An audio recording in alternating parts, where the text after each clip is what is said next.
হামলা পাল্টা হামলা, চলছে তুমুল লড়াই, কেউ যেন কাউকে ছাড় দিচ্ছে না। একের পর এক ইরানের আঘাতে ধ্বংস হচ্ছে ইসরায়েল ও যুক্তরাষ্ট্রের বীরত্ব।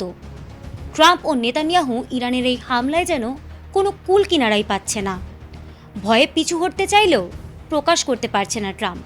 তারই মাঝে মিসাইল যুদ্ধে টিকতে না পেরে ট্রাম্প যখন স্থল অভিযানে সৈন্য পাঠাচ্ছে, ঠিক তখন ইরানের হামলায় ধ্বংস হলো যুক্তরাষ্ট্রের সবচেয়ে আধুনিক যুদ্ধবিমান। যে বিমান নিয়ে যুক্তরাষ্ট্র বলেছিল এটা কারো ধ্বংস করার ক্ষমতা নেই, ঠিকই তাদের সেই বিমান শেষ করে দিল ইরান।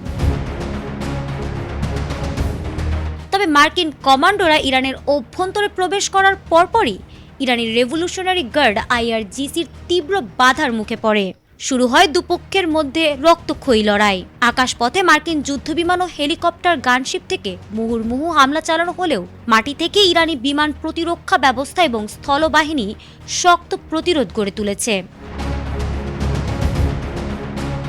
পেন্টাগনের সূত্র অনুযায়ী গত কয়েক সপ্তাহের টানা সংঘাতে এখন পর্যন্ত অন্তত ১৩ জন মার্কিন সেনা নিহত হওয়ার খবর পাওয়া গেছে। আহত হয়েছেন আরও ৩ শতাধিক। অন্যদিকে ইরানের পক্ষ থেকেও ব্যাপক ক্ষয়ক্ষতির দাবি করা হয়েছে।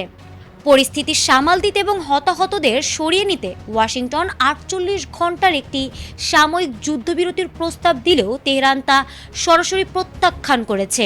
ইরানের দাবি তাদের সার্বভৌমত্ব লঙ্ঘন করে এই অভিযান চালানো হয়েছে, যার চরম মূল্য যুক্তরাষ্ট্রকে দিতে হবে। মার্কিন F-15 যুদ্ধবিমানের পরে ইরান পারস্য উপসাগরের ওপর আরও একটি মার্কিন যুদ্ধবিমান ভূপাতিত করার দাবি করেছে। তবে এত কিছুর মাঝে ইরান জানান দিচ্ছে তাদের সক্ষমতা কোনো অংশে কম নয়। একের পর এক আঘাতে যেন কাঁপছে